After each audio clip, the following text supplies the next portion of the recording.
Bonjour et bienvenue à notre méditation. Aujourd'hui, c'est le 23 janvier. Je continue de méditer avec vous sur l'importance d'être un disciple du Christ Jésus.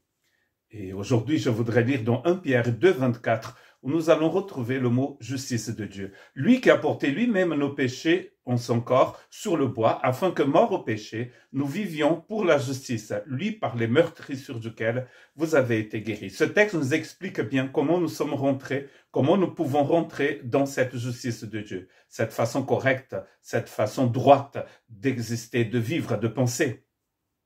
C'est par le sacrifice du Christ Jésus. Le contexte de ce verset, c'est la persécution des chrétiens. Pierre est en train d'exhorter les chrétiens à tenir ferme quand ils sont persécutés pour quelque chose de bien.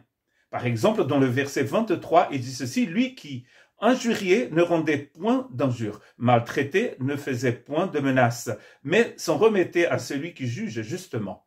Lui qui a porté lui-même nos péchés en son corps sur le bois, afin que, morts au péché, nous vivions pour la justice. Lui, par les meurtrissures duquel vous avez été guéris. » Il est en train ici de citer Ésaïe 53. Donc, quand nous devons faire face à la persécution, à la tribulation, nous devons penser à celui qui a été injurié, mais qui ne rendait point d'injure. Il était maltraité, mais ne faisait point de menace. Mais il s'en remettait à celui qui juge, justement. Et nous aussi, nous devions nous remettre à celui qui juge, justement. Le Christ s'est donné pour nous, pour que nous puissions marcher dans la justice de Dieu. Que Dieu vous bénisse.